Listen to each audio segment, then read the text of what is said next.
So, avoided default again, eh? I want to talk a little bit about all that.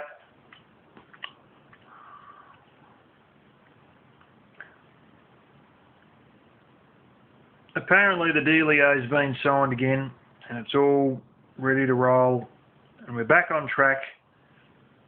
And here Obama is saying, when asked if there's going to be another crisis in the next few months, he just flatly said no.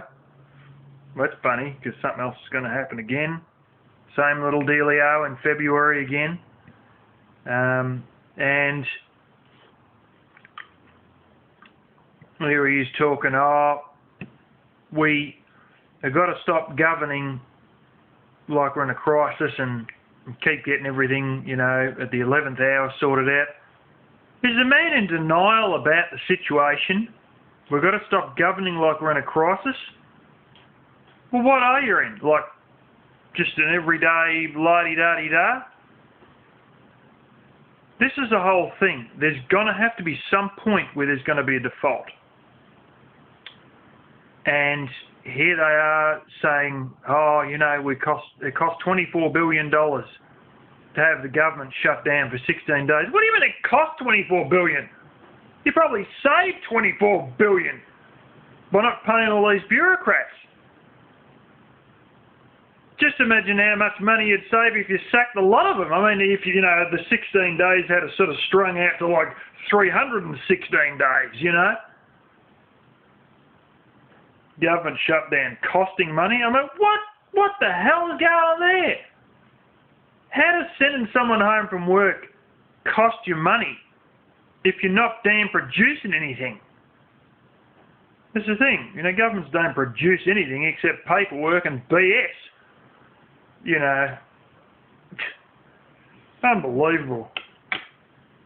But the whole fact is, if they don't make the bite one day and default, they're always staving it off. If they don't decide, look, we can't push on any further, at some point somebody else will. Who's that someone else? The people they're borrowing all the money off. Or they're inflating this currency. And the inflation of that currency causes some people to get sick of them inflating it, who either dump the currency or give up on it and fail to lend any further to the place that's inflating the currency. You get what I'm saying here? China is eventually going to either get a gutful of the currency being inflated, or they're just going to stop lending it. Now, there's 1,000,001 reasons why you would rather have the government default rather than destroy the value of the currency. If you destroy the value of the currency, we're all screwed. I don't mean America, I don't mean the American government or even the American people in general.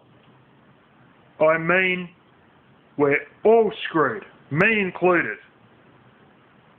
You got to realise that the US dollar is not just the currency used in America, it's the currency used for oil trade. That's why it's the petrodollar.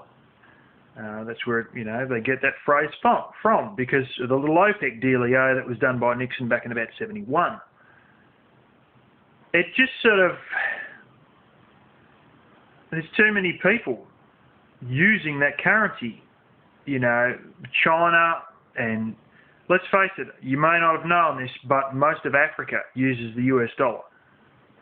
And you say, why is that? Well, worthless fiat currencies, like the kind that Zimbabwe issues, have little use except for toilet paper. And quite simply, a lot of the locals and all that, they know it's worthless. So they use US dollars. Well, in the end, the government of Zimbabwe has said, we now accept US dollars as official currency. And it's not just Zimbabwe, there's a whole stack of them. I mean, it's more than half of Africa. It's probably 3/4 of Africa has accepted the US dollar as you know, one of the national currencies alongside the worthless fiat crap that they're printing out themselves. You know, but it'd be a lot easier for the US government to default than it would be to destroy the currency, because they'll take the whole damn world with them. And let's face it, the whole world against the US government, I think I know who's bigger. I mean, the US government may think they're bigger, but the rest of the world, you know, is more important than just the US government themselves.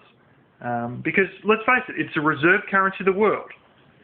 You know, Warren Buffett and Charlie Munger sat there and said that, you know, we can't keep doing this. We can't keep inflating the currency that's essentially the reserve currency of the world. And they, you know, Charlie Munger said it's deeply immoral to. When did they say this? 2 weeks ago on CNN Money. You know, and they said, Charlie Munger said something else about, you know, this whole fiat currency system not being so great. But basically, there's something that us here in Australia have a lot of trouble believing, and that is the fact that your government in America, it just keeps borrowing. And I mean, it's got no choice now because it's up against the wall. But here in Australia, we have a few bad years where we borrow, and then we have a surplus and we pay it back. We had so many good surplus years at one point, we actually started an investment fund called the Future Fund, which I don't know if we've been dipping into that or what. But basically, you know, we have deficit years, and then we follow on with years that we pay the debt back, and, you know, and have a surplus. Quite often we had a surplus. Under the Conservative government of John Howard, there used to be a lot of stupid cartoons turned up in the newspaper showing him with the surplus under the mattress, and it has little short John Howard because he's sort of short, but they always used to draw him really short in the cartoons. And then he was sitting there on this bare bed with a mattress, and he's got about blooming 8 foot worth of cash under the mattress, and he's laying on top of this bare mattress. You know, and they were some of the jokes we had during the surplus years. But we find it very hard to believe that essentially during the presidency of Gerald Ford, he didn't borrow any more money, but he didn't pay any of the debt back. However, Clinton did his first year and a half that he was in, and then the remainder of his presidency he started borrowing quite heavily again. But basically, from 1971 through to the current day, all but the Gerald Ford years and the first year or two of Clinton, you've been borrowing every year since. Every year since has been a deficit year from 71 to 2013. We can't get a head around that in Australia. We can't understand how you can just keep digging that deep. But that's the US government, you know. And as Ron Paul said, I'd like to say the same thing. I just wish they'd hurry up and get the whole blooming circus over and done with. You know, get all the snaps out of the trough, all these unproductive bureaucrats, sack the bloody lot of them, bring the army home from Afghanistan and do what Ron Paul suggested, put them all along the border. Imagine how many, you know, you'd have fighter jets going up and down the US-Mexico border, and you know, you'd have flaming a person every couple of metres, you know, like there wouldn't be another illegal immigrant coming over. That'd pretty much sort all that out. But, you know, they should just get it over with. All these extra assets they don't use, like all these empty military bases that are still full of houses and all that, and all these excess bits and pieces that they've, you know, got. Sell it off, you know. Get the default over and done with. Get it out of your hair. Readjust things. Allow it to, you know, view it in a good light. Allow it to be a new beginning.